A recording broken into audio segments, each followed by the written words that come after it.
Hello students, how are you all? I hope you all are fine. So today we are going to start our assess of the second semester of 7th year. So first chapter of history is medieval Gujarat. मध्यकालीन गुजरात किस तरह का था, उसके अंदर क्या क्या चीज़ें थी, क्या चीज़ें डेवलप हुई, कौन कौन से डायनेस्टीज हुई, कौन कौन से किंग्स ने वहाँ पे रूल किया, ये सारा कुछ इस चैप्टर में देखना है। यहाँ पे आपको फर्स्ट एक पिक्चर दिख रहा है. Which one is this? Many of you can recognize this. This is the pattern of Patola, right? This is the Patola of Patan. Patan के अंदर एक स्पेशल टाइप के फैब्रिक से स्पेशल डिजाइन वाली एक साड़ी प्रिपेयर की जाती है जिसको पटोला बोला जाता है, राइट? तो देखते हैं इसके बारे में क्या लिखा हुआ है. A man roamed about the village street playing a song on his Ravan Hatha. Ravan हथा मतलब एक वायलिन जैसा इंस्ट्रूमेंट आता है जिसको कंधे पे रख के दूसरे हाथ में दूसरी छड़ी से प्ले कर सकते हो. तो उसकी वो इंस्ट्रूमेंट प्ले करता करता जा रहा था, वो कुछ गाना गा रहा था, उसके साथ में कुछ बच्चों का ग्रुप था, वो भी ये गाना उसके पीछे पीछे दोहरा रहा था. और सॉन्ग कौन सा था? छेड़ा जीरे मारी हाटू पाटन थी पटोला मूंगा लावजो. ये सॉन्ग आपने सुना ही होगा. स्पेशली गुजराती पीपल्स जो है वो ये सॉन्ग तो बार बार सुनते ही है, राइट? तो ये जो पाटन थी पटोला क्यों बोला जाता है? बिकॉज ये पटोला फेमस है, जो पाटन में बनता है सिर्फ और सिर्फ पाटन में ही बनता है. अदर कहीं से भी अदर कोई भी प्लेसेस से आपको ये देखने नहीं मिलेगा. That's why Patola of Patan इसको बोला जाता है. तो उसमें से ये जो बच्चे उस आदमी के साथ गा रहे थे ना, उसमें से एक था प्रतीक. प्रतीक ने सबके साथ में गाया तो सही, लेकिन उसके दिमाग में ये क्वेश्चन रह गया कि ये जो पटोला है उसके बारे में क्यों गा रहे हैं, और ये पाटन थी पटोला मूंगा लाउजू मतलब क्या है उसका, क्यों ये इतना कॉस्टली क्यों है? तो उसने घर पे जाके अपने दादाजी से ये क्वेश्चन किया कि मुझे इसके बारे में बताओ. तो उसके दादाजी ने ये पटोला की हिस्ट्री तो बताई, साथ साथ में मीडिएवल एज में गुजरात की जो कंडीशन थी उसके बारे में भी पूरा उसको नॉलेज दिया. तो वही चीज हम आज पढ़ते हैं. इन द मीडिएवल एज मतलब मध्यकालीन युग कितने टाइम का था? 746 कॉमन एरा से लेके 1304 कॉमन एरा तक का जो टाइम पीरियड है उसको मीडिएवल एज बोला जाता है, मध्यकालीन युग. Approximately for about 560 years ago, 560 साल पहले की बात है, the Chavda, the Solanki and Vaghela dynasties ruled over the Gujarat. ये तीन मेन डायनेस्टीज गुजरात पे रूल कर रही थी.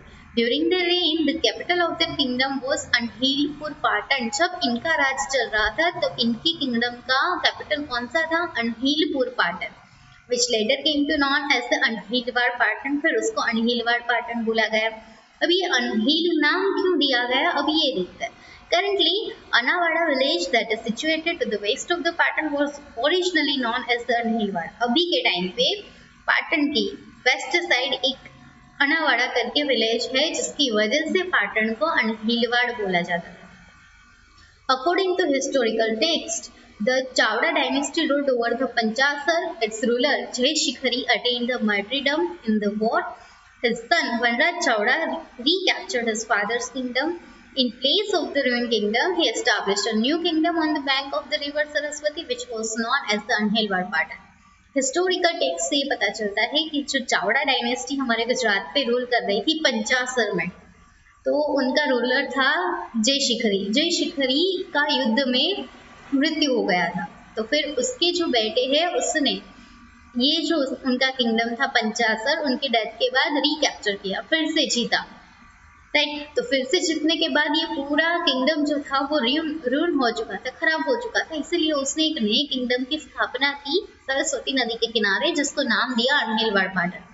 It is believed that his friend Anhil assisted him in acquiring the kingdom and hence the territory was named as the Anhilwad Patan after him. ऐसा भी बोला जाता है कि ये जो वनराज चावड़ा जिन्होंने ये रिकैप्चर किया ये किंगडम, उनका एक फ्रेंड था जिनका नाम था अनहिल, जिन्होंने ये जो किंगडम था उसको रिकैप्चर करने में उनकी हेल्प की थी. उनकी हेल्प से ये रिकैप्चर कर पाए थे, इसीलिए उनके नाम से उन्होंने इस किंगडम का नाम रखा था Anhilwad Patan. The Chavda dynasty ruled over Gujarat for approximately 196 years. 196 year तक ये जो पूरी चावड़ा डायनेस्टी है उन्होंने ही हमारे गुजरात पे रूल किया था। Then after the Solanki dynasty ruled over the Gujarat, उसके बाद सोलंकी डायनेस्टी आई। During the rule of Solanki dynasty Gujarat become very prosperous. ये जो सोलंकी डायनेस्टी है उसके टाइम पे हमारा गुजरात बहुत ही प्रॉस्परस था, उसके पास धन संपत्ति बहुत ज्यादा थी। The Rajput era saw Anhilwad Patan emerge as one of the most powerful kingdom. जो राजपूत एरा है, ये जो सोलंकी डायनेस्टी से शुरू हुई राजपूत एरा, वो अनहिलवाड़ पाटन के लिए एक बहुत ही पावरफुल एरा रही है। इसके अंदर मेडिएवल टाइम पे बहुत सारे चेंजेस देखने मिले हैं पाटन में। वो बहुत ही प्रॉस्परस बना है, वेल्थ से भी, नॉलेज से भी। The kings of this dynasty, Mulraj Solanki, Bhimdev Solanki, Siddharth Jaisi and Kumarpal were among the great rulers. ये जो स्कॉलर्स, ये जो रूलर्स आपको दिए हुए हैं, मुलराज सोलंकी वो भी बहुत ही अच्छा रूलर था। देन भीमदेव सोलंकी भी, भीमदेव सोलंकी की वाइफ थी उदयमती, उन्होंने रानी की वाव बनवाया था। सिद्धराज जैसी उनकी माता मीनल देवी, उन्होंने सोमनाथ के ऊपर जो लगा हुआ टैक्स था वो कैंसिल आउट किया था। और बहुत सारे ऐसी जगह थी वो उन्होंने बिल्डअप करवाई थी जो हिस्टोरिकल प्लेसेस अभी भी हम देख सकते हैं। देन था कुमारपाल, ये सारे ग्रेट रूलर्स थे सोलंकी डायनेस्टी के। The famous scholar Shri Hemchandracharya was patronized during the rule of Siddharth Jaisi. During his reign, Anhilwad Patan became the main center of education and was known as the Vidyadham. और सिद्धराज जैसी के time पे एक श्री हेमचंद्राचार्य करके एक पंडित थे जिन्होंने ज्ञान का बहुत ही विकास किया था पाटन में, इसीलिए पाटन को विद्याधाम बोला जाता था क्योंकि बहुत सारे लोग नॉलेज लेने के लिए पाटन आते थे। On his proposal Shri Hemchandracharya brought a book on grammar, Siddhem Shabdanushashan. After its completion, the book was placed on the seat tied onto an elephant and the procession was carried throughout the city. Siddharaj जैसी ने आचार्य हेमचंद्राचार्य को बोला कि आप एक grammar book लिखो, तो उनके सिद्धराज जैसी के कहने पर उनकी रिक्वायरमेंट पे श्री हेमचंद्राचार्य जी ने एक ग्रामर बुक लिखी, उसका नाम दिया था सिद्धहेम शब्दानुशासन। सिद्धराज जैसी के नाम से सिद्ध, हेमचंद्राचार्य जी के नाम से हेम, और पूरी ग्रामर बुक थी इसलिए उसको शब्दानुशासन बोला गया। तो इट इज सिद्धहेम शब्दानुशासन। जब ये बुक रिलीज हुई थी तब उसको हाथी की पीठ पे रख के पूरे नगर में घुमाया गया था। और जब ये घुमाया गया इस बुक की रिलीज के टाइम पे, तब ये आचार्य हेमचंद्राचार्य जी थे वो और सिद्धराज जैसी खुद किंग भी अपने पैरों से चल के पूरे नगर में घूमे थे। ये पहले कभी नहीं हुआ था, फर्स्ट टाइम ये बुक पब्लिश करते हुए देखा गया था और फर्स्ट टाइम किसी एक बुक को इतनी रिस्पेक्ट मिली थी।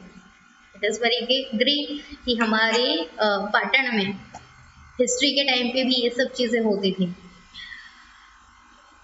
The prosperity of Gujarat reached its apex during the reign of Kumarpal. At this time, the amalgamation of non-violence मतलब अहिंसा, prosperity मतलब लक्ष्मी and education मतलब Saraswati was noticed in the Anhilwad Patan.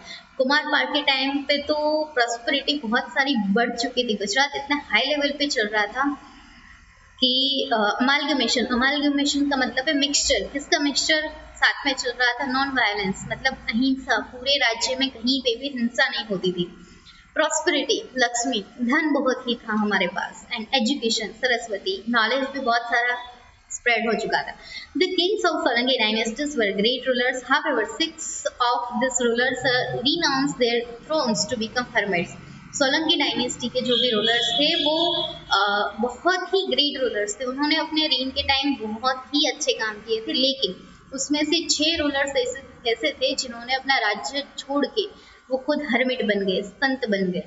More information on this can be obtain from the library. अभी भी पाटन के अंदर श्री आचार्य Hemchandracharya library है, उसकी वहाँ पे आप जाओगे तो ये सारे किंग्स के बारे में, पाटन के बारे में, ये डायनेस्टीज के बारे में आपको ज़्यादा जानने के लिए मिलेगा।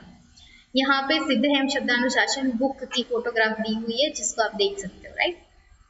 थिंग्स टू नो में क्या है, देखो पाटन कब इस्टाब्लिश हुआ था, ये कौन 3 प्रूफ है जिससे हमें पता चलता है वो लिखा हुआ है।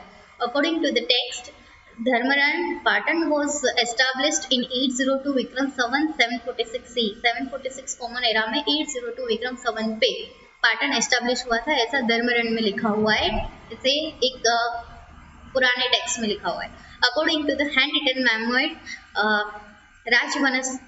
राजवंशावली का मतलब क्या है, जितनी भी डायनेस्टी होती है उनके जो भी रूलर्स होते हैं उनका पूरा लिस्ट बनाया गया था, उसको राजवंशावली बोली जाती है।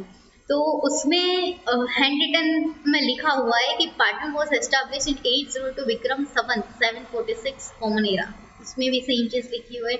और even today the year of establishment, जो ये जिस ईयर में ये एस्टैब्लिश हुआ था पाटन, ये आज भी एनग्रेव्ड किया गया हुआ है गणपति की मूर्ति पे at Ganpati port. Ganpati port में जो गणपति की मूर्ति है जिस पे लिखा हुआ है it is establish on 802 Vikram Samvat 746 common era.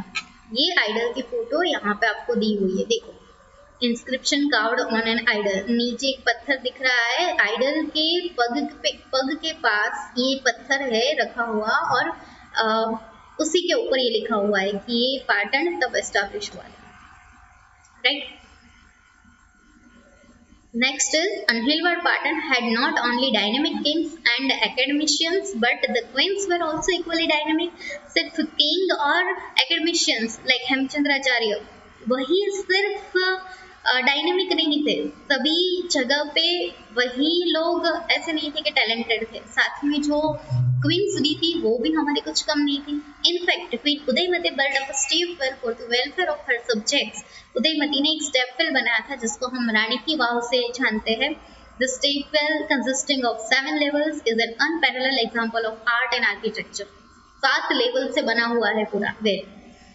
The beautifully carved stone idols tells us of the glory and prosperity of the Solanki era। उसमें जो स्टोन की कार्व की हुई आइडल्स रखी हुई है उससे हमें पता चलता है कि सोलंकी era के अंदर आर्किटेक्चर कितना आगे बढ़ा हुआ था, उस टाइम पे कितनी प्रॉस्पेरिटी थी उसके बारे में पता चलता है। क्वीन मीनल देवी जो सिद्धराज जयसिंह की माता थी, mother of Siddhraj Jaisingh, was much concerned about the welfare of the subjects and waived the pilgrim tax। जो सोमनाथ में भगवान के दर्शन करने पे जो टैक्स लिया जाता था वो उन्होंने हटाया था। The Malav leg at Dholka and Munsar leg at Viramgam were constructed on her instruction। Dholka में मलाव तालाब उन्होंने बनवाया था, मुंसर के विरमगाम के अंदर मुंसर लेग भी उन्होंने बनवाया था। The Sahasraling Lake of Patan was constructed during the reign of King Siddharaj Jaisingh. Siddharaj Jaisingh के reign में सहस्त्रलिंग तालाब लेक भी पाटन में बनाया गया था। यहाँ पे देखो मुंसर लेक दिखाया हुआ है, राइट। आज के लिए इतना ही, आगे का हम नेक्स्ट लेक्चर में देखेंगे। आई होप आपको ये समझ में आया होगा। सो तब तक के लिए bye, have a nice day and हाँ बी अवेयर, अच्छे से रहना, घर में रहना, बाहर मत निकलना बिकॉज अभी कंडीशन और भी वर्स्ट हो रही है। So take care of yourself, bye bye and have a nice day.